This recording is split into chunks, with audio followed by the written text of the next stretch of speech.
புதுவை வளர்த்த தமிழ். யாழினியும் அவள் தந்தையும் புதுச்சேரியில் உள்ள பாரதிதாசன் அரங்கத்தை சுற்றி பார்க்கின்றனர். யாழினி தன் தந்தையுடன் உரையாடிக் கொண்டே வருகிறாள்.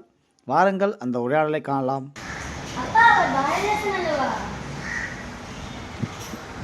ஆமாம், சரியாக சொன்னாய். இவரை புரட்சி கவிஞர் பாவேந்தர் எனவும் அழைப்பர். இவர் புதுமைக்கு புகழ் சேர்த்த புதுமை கவிஞர். அப்பா, இவர் பெயர் பாரதிதாசன் இது அவராகவே வைத்துக் கொண்ட பெயர் தானே?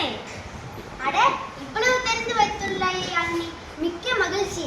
பாரதிதாசனுக்கு இவர் பெற்றோர் வைத்த பெயர் கனக சுப்புரத்தினம். இவர் இளமையிலேயே கவிபாடும் ஆற்றல் கொண்டிருந்தார்.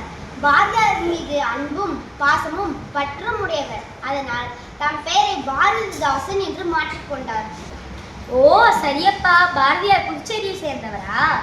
இல்லையம்மா, பாரதியார் எட்டயபுரத்தில் பிறந்தவர். ஆனால் விடுதலை போராட்ட காலத்தில் இவர் 10 ஆண்டுகள் புதுவையில் தங்கி இருந்துள்ளார். இங்கிருக்கும் போதுதான் பாஞ்சாலி சபதம், குயில் பாட்டு, கண்ணன் பாட்டு ஆகிய 3 காவியங்களை படைத்தளித்தார். அவரை பெருமைப்படுத்தும் வகையில் அவர் கவிதை எழுதுவது போன்ற சிலையை இங்கு வைத்திருக்கிறார்கள். அப்பா, பாரதிதாசனின் பாடல் ஒன்றை சொல்லுங்களேன்.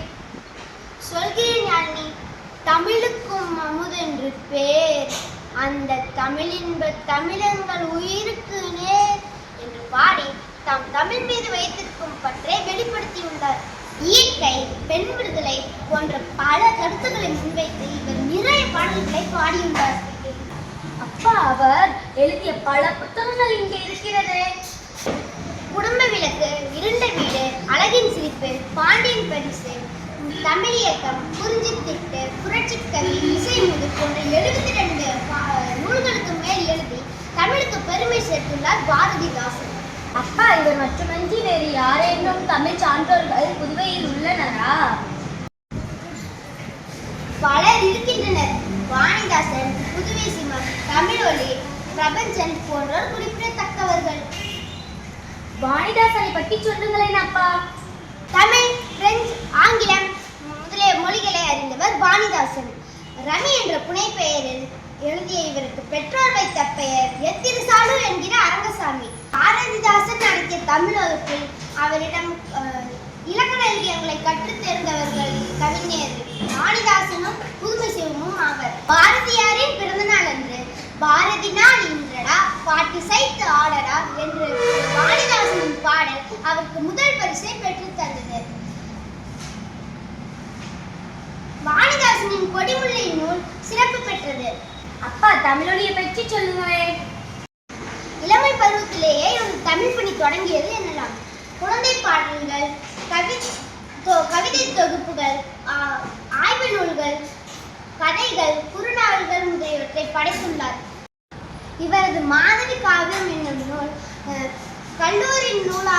கல்லூரி பாடநூலாக வைக்கப்பட்டுள்ளது. அப்பா, மேலும் கூறுங்கள். இலக்கியங்கள் படைத்தவர்களை பற்றி தெரிந்து கொண்டோம். இலக்கண நூல்கள் எழுதிய சான்றோர்களும் இங்கே புதுவையில் இருந்தார்கள். ஓ அப்படியா? தமிழில் பிழைந்து எழுதுவது குறித்த நூல்களை எழுதியுள்ளார் இலக்கண சுடரி ராத்திரமுருகன். இவர் தனித்தமிழ் பற்றால் சுப்பிரமணியன் என்ற தன் பெயரை திருமுருகன் என்று மாற்றி அமைத்துக் கொண்டார். இவர் ஆய்வு நூல்கள், வரலாற்று நூல்கள், பாவலர் பண்ணை, என் தமிழ் இயக்கம் போன்ற பல்வேறு நூல்களை எழுதியுள்ளார். இவரும் சாகித்ய அகாடமி விருது பெற்ற லெனின் தங்கப்பாவும் இணைந்து நடத்திய செலிதமிழ் இதழ் இன்றும் வெளிவந்து கொண்டிருக்கிறது. அப்பா, புதுவையில் இத்தனை எழுத்தாளர்களா? ஆமாம் யாழ்னி, புதுவையும் தன் கவிஞர்களை பெருமைப்படுத்த தவறவில்லை.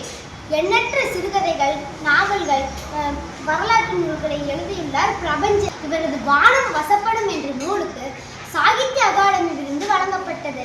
இவரது உடல் புதுவை அரசு மரியாதையுடன் தகனம் செய்யப்பட்டது.